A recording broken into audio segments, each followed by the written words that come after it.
معروضی سوالات حصہ دوم میں آپ کے پاس سوالات ہیں ردیف سے متعلق۔ سوال نمبر 21 ہے، ردیف کن الفاظ کو کہتے ہیں؟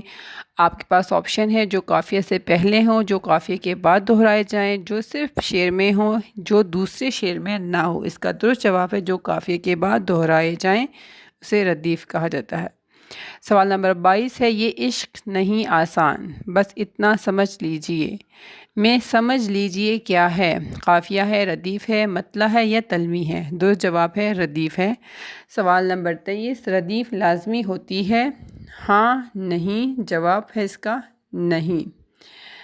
اگلا سوال دیکھیں، ردیف عموماً کہاں آتی ہے؟ قافیے کے بعد، قافیے سے پہلے، پہلے مصرعے میں، درمیان میں؟ درست جواب ہے قافیے کے بعد۔ اگلا سوال ہے، ردیف ہمیشہ ایک لفظ ہوتی ہے، جملہ ہو سکتا ہے، دونوں ہو سکتے ہیں، کچھ بھی نہیں؟ اس کا درست جواب ہے دونوں ہو سکتے ہیں۔ سوال نمبر 26، قافیہ اور ردیف کا تعلق ہے نثر سے، نظم سے، مکالمے سے، انشاء سے؟ اس کا درست جواب ہے نظم سے۔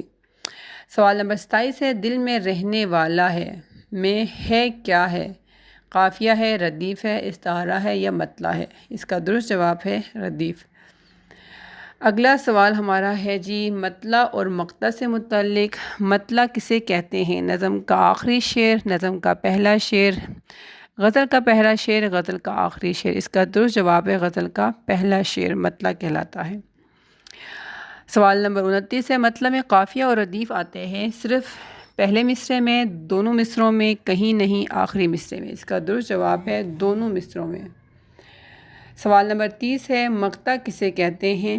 غزل کا پہلا شعر، غزل کا آخری شعر جس میں شاعر کا تخلص ہو، یا نظم کا پہلا مصرع، یا نظم کا درمیانی شعر؟ اس کا درست جواب ہے غزل کا آخری شعر جس میں شاعر کا تخلص ہو۔ سوال نمبر 31 ہے، مقطع عموماً کس کے لیے مخصوص ہوتا ہے؟ عنوان کے لیے، شاعر کا تخلص، ردیف یا تشبیہ؟ اس کا درست جواب ہے شاعر کا تخلص۔ سوال نمبر 32 ہے، مطلع کے بغیر غزل ہو سکتی ہے؟ ہاں یا نہیں؟ اس کا درست جواب ہے نہیں۔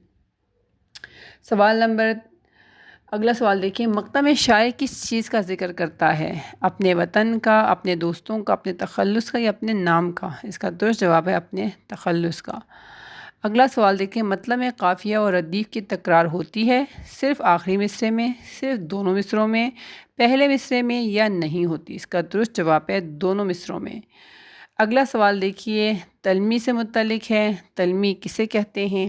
آپشن ہے، اشارے میں یا اشارے سے کسی معروف واقعے کی طرف اشارہ کرنا، شعر کے آخر میں قافیہ لانا، کسی لفظ کو دہرانا، قافیے کو بدلنا؟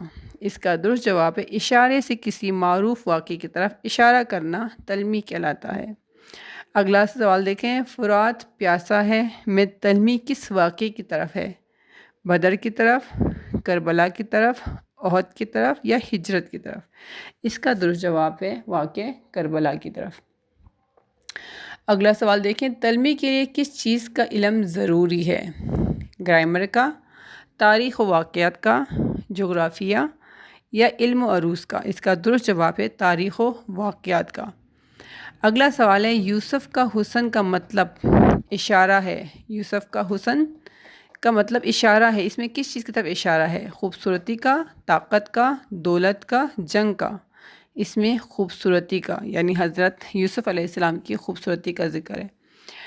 بدر کا چاند کن کی طرف تلمی ہے؟ نبی کریم صلی اللہ علیہ وسلم کی طرف، حضرت یوسف کی طرف، بدر کی جنگ کی طرف، حضرت علی کی طرف؟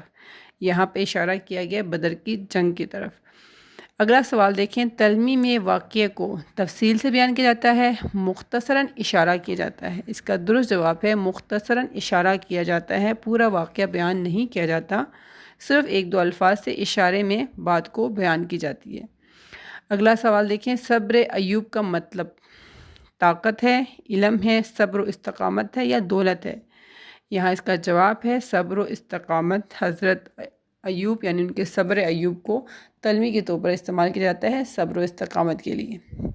اگلا سوال دیکھیں، کربلا کا میدان کا ذکر اکثر کس سند میں آتا ہے؟ قافیہ میں، استعارہ میں، تلمی میں، یا مطلع میں؟ یہ تلمی میں استعمال کیا جاتا ہے۔